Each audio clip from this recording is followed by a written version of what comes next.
Hello, Spain. My name is Aaron, and I bet you can pronounce that.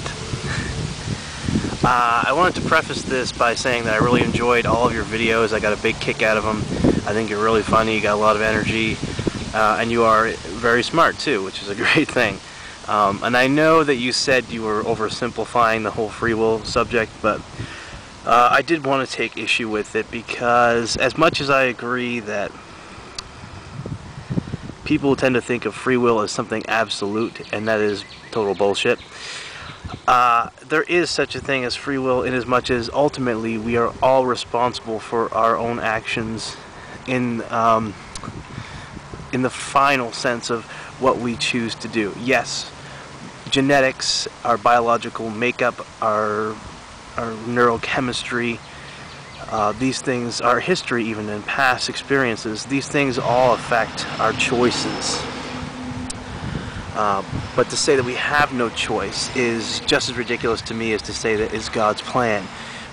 Saying that chemicals control us completely is just as ridiculous as saying that God controls us completely. We are influenced by these things. By becoming aware of the influence and by taking responsibility for our own actions, we can rise above this. We can become more than just mere machines. Yes, we're biological machines in as much as we're replicating DNA. Edit.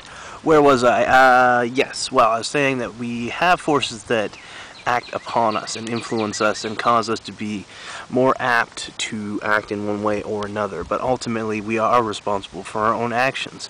Not every murderer is a victim of circumstance. Yes, if you are delusional and you believe that you are killing demons, I mean, there are people who really believe that. If you're schizophrenic, then you could say you're a victim of circumstance or at least biology. But, you know, if someone chooses to murder someone in a fit of rage, yeah, you could say, well, they're overcome by their emotions, but ultimately we make that choice. That's kind of the final weight of the decision rests upon us. I'm a soft determinist in as much as I believe that genetics makes us more apt to act in certain ways. Our brain chemistry does have a large impact on us, but in the end, the final choice is up to us. So when I say there's free will, what I'm saying is you have kind of the power of veto in a sense, especially if you are aware of the things that impact you. If you study psychology, if you study neurology, if you study biology and genetics, the more intelligent and informed we are, then in a sense the more we can really take control of our own lives.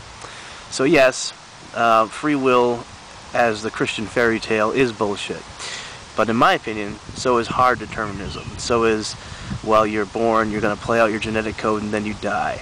Your genetic code will put you in certain situations. Perhaps if you have a gene that makes you more susceptible to cancer, that may throw something your way. You can't help that.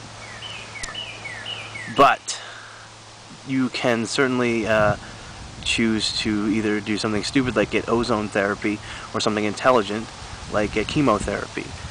So I believe in free will in as much as we are free to deal with the hand life has dealt us in any way that we choose. So that's why I say I'm a soft determinist. So please continue to make videos. I will continue to watch them. I hope that you will take the time to watch this and give me a response, either in a comment or a video response. I'd like to hear your thoughts because I get the feeling that you were oversimplifying for the sake of starting a conversation and being provocative. And I'd like to hear what you think about soft determinism as opposed to hard determinism or free will. So thank you for your time, and I will catch you later.